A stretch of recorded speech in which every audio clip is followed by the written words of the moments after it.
At the foot of the altar, the priest has very ancient prayers, and sometimes one is aware of how many generations heard them, how many holy young priests, mature priests, elderly priests said them with emotion. Intuibo ad altare Dei, Adeum qui letificat juventutem meam. Words heard in secret closets, under duress, and even by tortured limbs. This Mission Sunday is an occasion to have a good look at our history and at our wider family and heritage.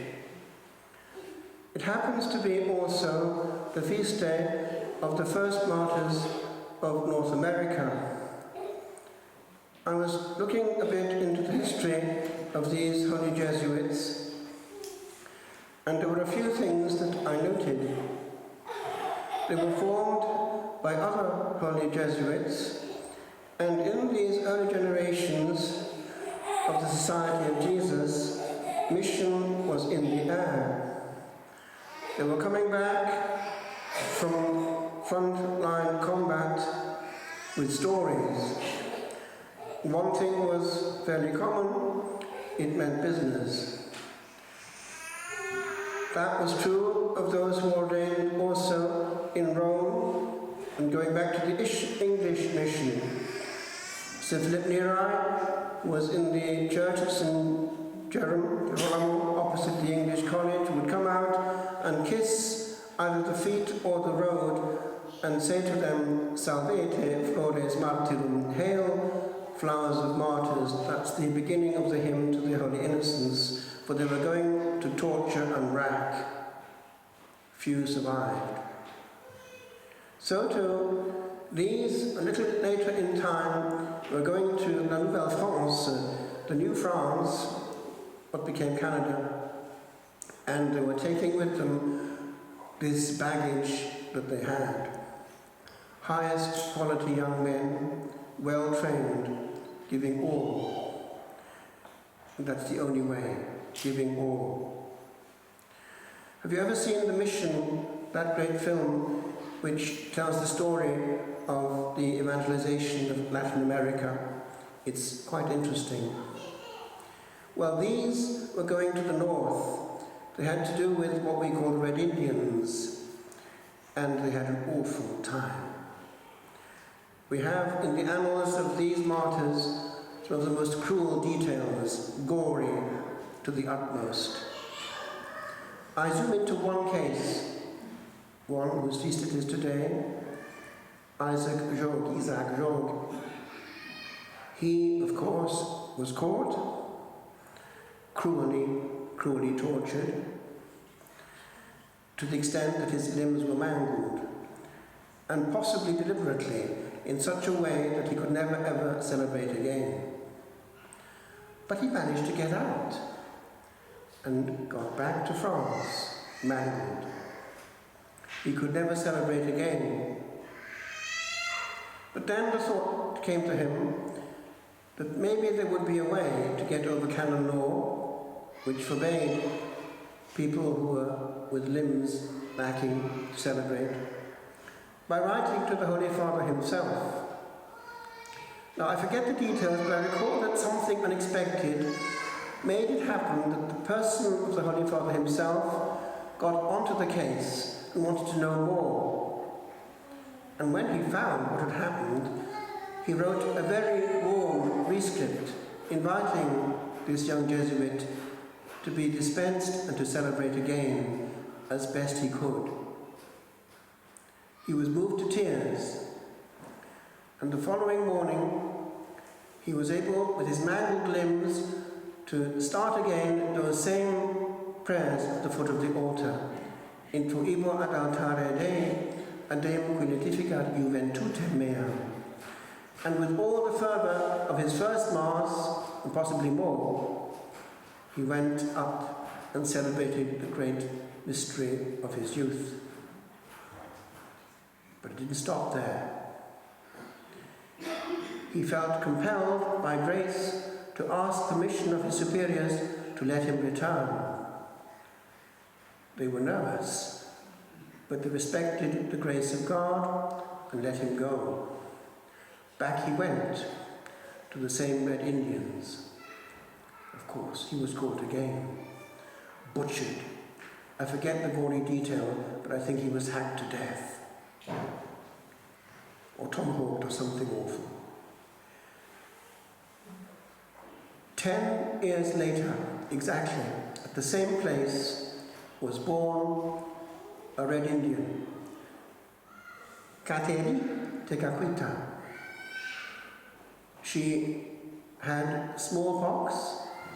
She had a short life, 24 years. She had tried to draw young girls with her to found a congregation to help the poor, but the Lord took her. And she is referred to as the Lily of the Mohawks, now also a saint of the church. The same very spot. Canada became a great Christian nation. Of course, now it's gone the way of all flesh, but nevertheless it produced saints. And Joseph, by the way, was very important in that country. True mission demands that.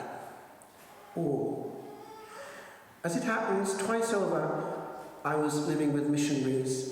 Once here in Dublin, living with the missionaries in Rathgar, Dartry House.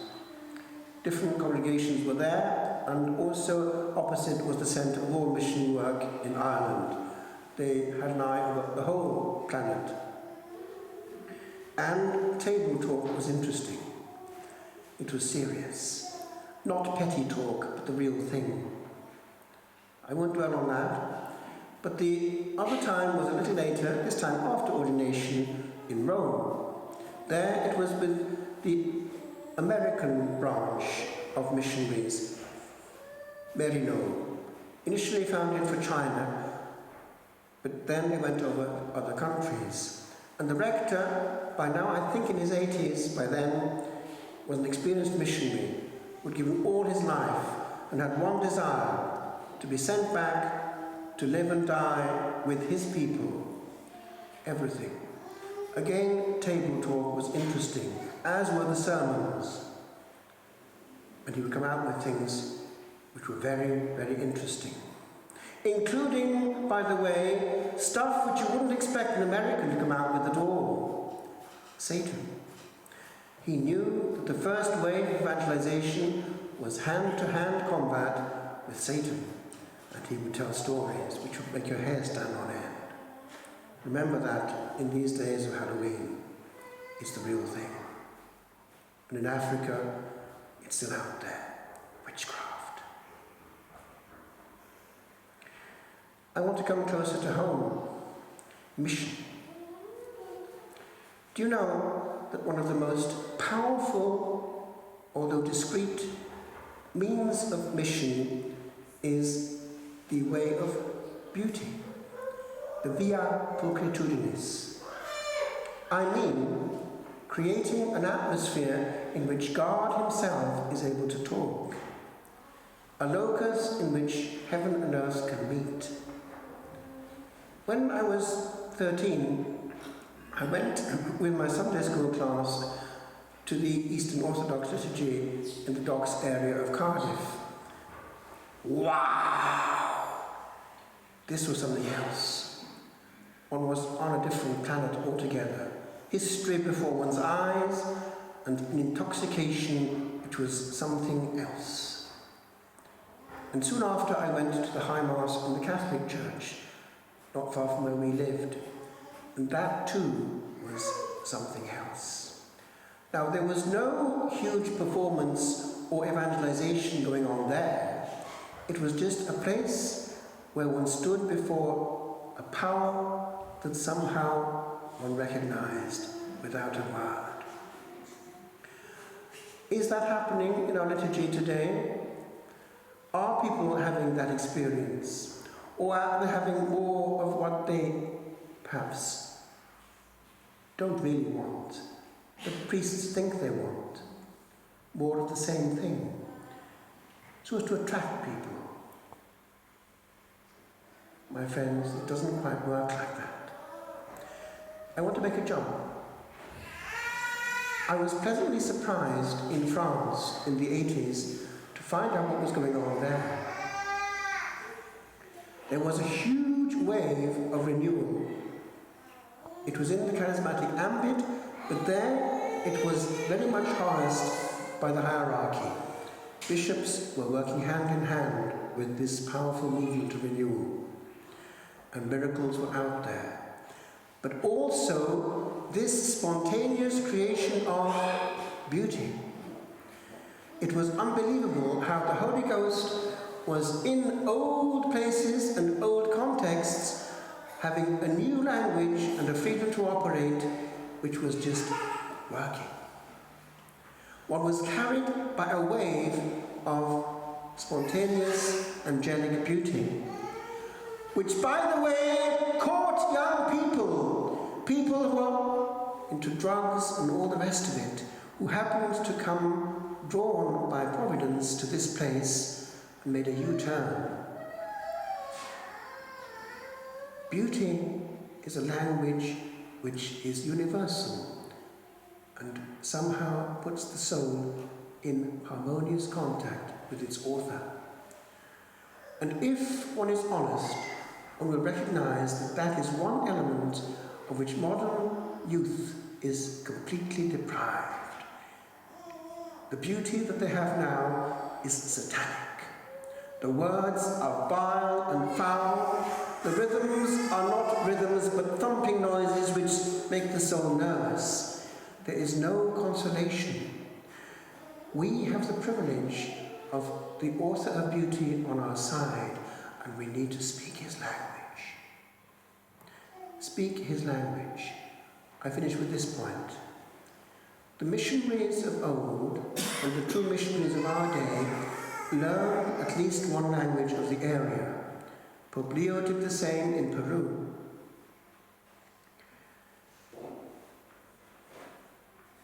Maybe I shouldn't say this, but I will. One reason for the complete failure of Catholic evangelization in Wales is that we didn't have that. Those who were choosing bishops, for instance, classed Wales essentially as a district of England. For Wales, see England. So bring in any bishop from any part of England. It's just the same. Actually, it's not.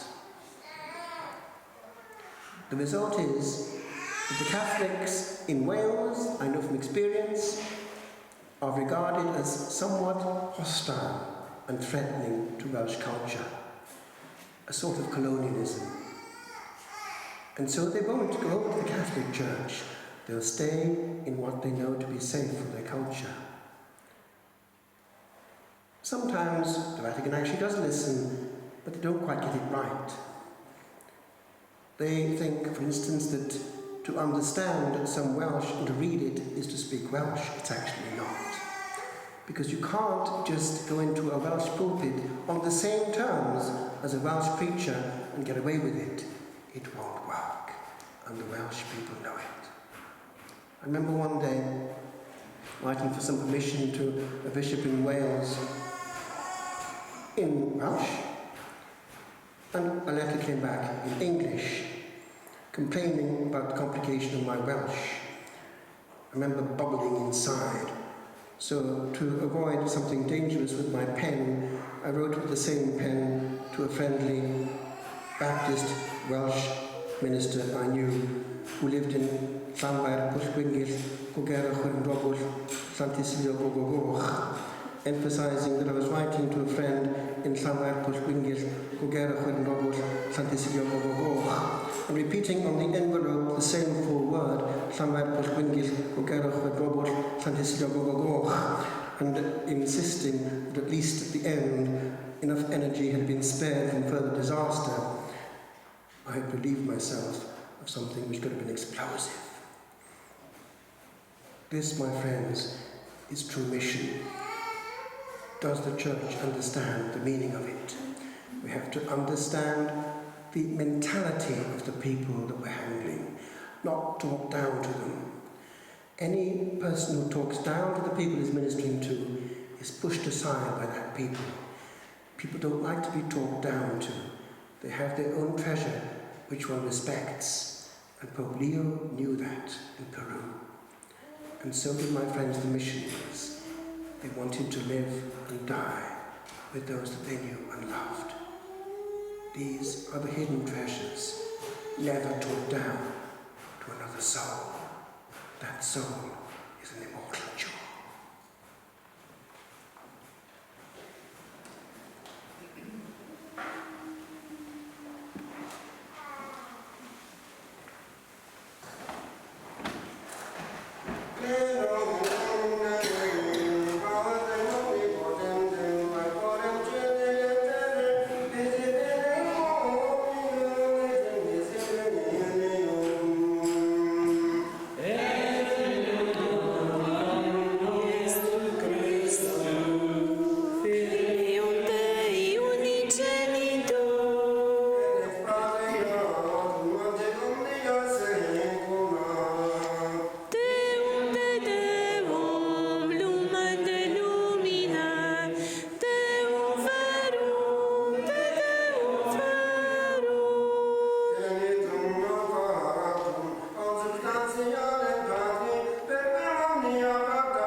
Nostre salve.